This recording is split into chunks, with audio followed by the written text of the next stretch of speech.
na lista de oradores, deputado Luiz Felipe de Orleans e Bragança. Obrigado, presidente. Gostaria de encaminhar favorável esse requerimento com relação a estratégias para a Amazônia, o que é relevante para a Amazônia. E fica aqui a minha indagação. Tem um outro país cuja soberania ela é questionável, que países não reconhecem a existência desse Estado, que é o Estado de Israel.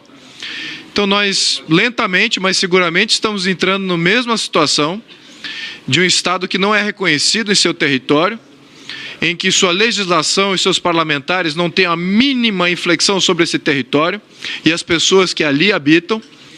Então temos aí uma subversão que vem de fora, não tenha dúvida, com interesses monetários, econômicos em cima daquilo que é minerável. Mas claro que há também muita subversão de partidos, mídia, indivíduos, pessoas que se dizem brasileiras, que se dizem cidadãos, que têm passaporte, CPF, e que consideram que uma parte do nosso território não deva ser nossa, que a nossa história de fundação de um país, de uma ideia de país, em que em 7 constituições que houve no Brasil foram todos reconhecidos territorialmente indivisível e único. Mas não, agora, por incrível que pareça, aquilo que era teoria de conspiração, não é teoria de conspiração. Infelizmente, vem à tona até da boca de um outro chefe de Estado, que coloca isso de uma maneira bem aberta e confrontacional, com relação a tudo aquilo que o país representa. O país sem território não existe. O Estado brasileiro sem o território brasileiro não existe. O brasileiro sem o Estado brasileiro não existe. Todas as liberdades individuais estão calcadas na ideia de nação, na ideia de Estado, que esse Estado ele existe para proteger a cidadania brasileira, criar a nação, criar uma pátria. A Amazônia faz parte dessa ideia de Brasil, ela é indivisível, ela é soberana no ponto de vista de que tudo aquilo que pertence a esse território não é questionável.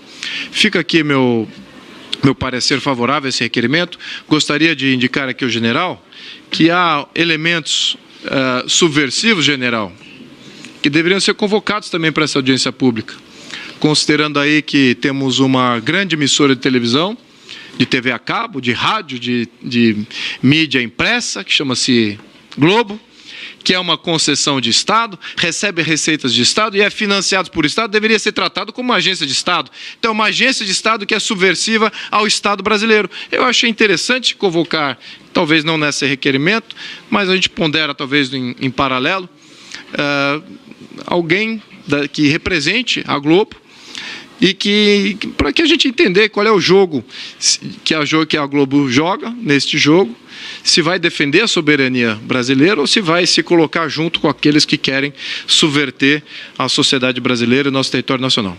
Muito obrigado, presidente. Obrigado, deputado Luiz Felipe. Só lembrando aqui que nessa comissão a gente poderia fazer o convite, né?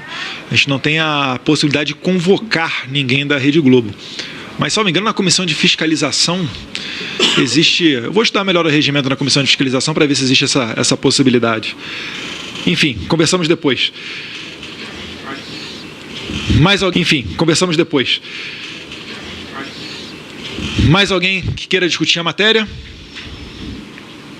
Vou colocar em votação, então, o item número 3. Não havendo mais quem queira discutir, em votação o requerimento. Os deputados que o aprovam permaneçam como se encontram. Aprovado. E, deputado-general Girão, certamente a gente vai tentar dar celeridade a essa audiência pública. O secretário Edilson aqui já teve a proatividade de entrar em contato com algum dos convidados e, muito provavelmente, terça ou quarta-feira vai ser realizada essa audiência.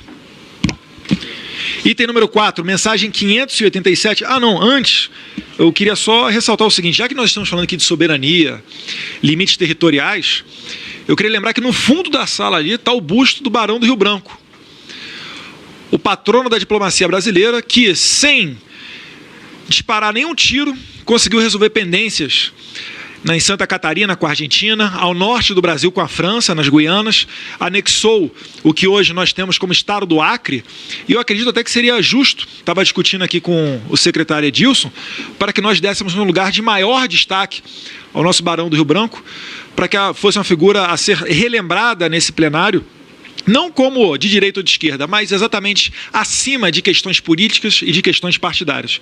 Vamos estudar para colocar um lugar de destaque no Barão do Rio Branco, que no seu falecimento, inclusive, parou o carnaval no Rio de Janeiro em 1912. O carnaval daquele ano foi alterado. Tamanho era figura tão querida. Item número 4.